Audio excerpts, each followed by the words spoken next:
Bonjour et bienvenue dans ce nouvel épisode du MLM en 3 minutes. Votre liste de contacts est terminée, ou plutôt la première ébauche ? Il est temps de passer à l'action et d'inviter vos premiers prospects afin de commencer à développer votre équipe. Tout d'abord, vous devez comprendre l'attitude à avoir face à vos prospects. Il ne va surtout pas falloir essayer de les convaincre, mais de se comporter plutôt comme un consultant qui propose des solutions face à un problème. Donc créez des liens en s'intéressant sincèrement à la personne. Lorsque vous démarrez votre activité, vous n'êtes pas un expert car vous n'avez pas encore développé des compétences et vous n'avez pas encore des résultats. Vous n'êtes donc pas crédible aux yeux de vos pairs. Il va donc falloir transférer cette crédibilité vers un professionnel qui a déjà de la réussite en organisant un tête-à-tête par exemple, ou bien utiliser des outils d'information, ou encore mieux un événement de groupe, tel qu'une présentation d'affaires ou une formation. Ce n'est d'ailleurs pas tellement ce que vous allez dire qui est le plus important, mais plutôt la façon dont vous allez le dire. Il est important que vous gardiez votre personnalité et que vous soyez enthousiaste.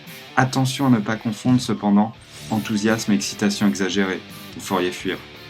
Mais si vous croyez en ce que vous faites, votre attitude positive sera communicative. Faites de préférence votre invitation au téléphone, elle doit être courte et duplicable. Mettez de l'urgence, votre attitude s'entendra dans votre voix. Pour les personnes de votre liste qui vous connaissent bien, proposez-leur de rencontrer un entrepreneur ou quelqu'un qui a réussi, afin d'avoir une information sur une nouvelle activité prometteuse. Vous pouvez également demander un avis sur une activité dont vous avez entendu parler, vous placez ainsi votre invité en tant qu'expert. Il s'agit là d'une invitation indirecte très efficace. Pour toutes les personnes avec qui vous avez peu de liens, utilisez une approche très détachée, en demandant par exemple si la personne connaît des gens désirant compléter leur revenu. Dans tous les cas, proposez toujours deux dates, et si ce n'est pas possible, une alternative comme par exemple une vidéo ou une visioconférence, tout en restant dans l'attitude d'offrir et non de demander ou supplier. Vous êtes le maître de votre business, vous n'avez pas besoin de tout le monde. Les personnes positives, ouvertes d'esprit, ambitieuses, se reconnaîtront dans votre invitation. Les autres déclineront ou poseront beaucoup de questions en voulant des garanties. N'insistez pas avec ces derniers. Le processus d'invitation travaille pour vous et vous fait gagner du temps. Dernière étape, le jour du rendez-vous, envoyez un SMS pour confirmer à votre invité votre présence.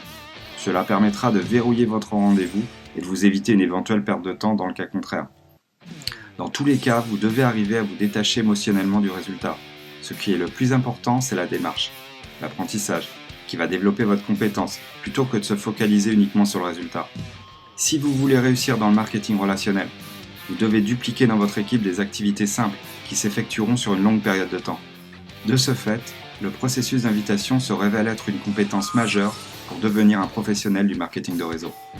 Voilà, si vous avez aimé cette vidéo, n'hésitez pas à cliquer sur j'aime, commenter et partager. À bientôt pour un prochain épisode du MLM en 3 minutes.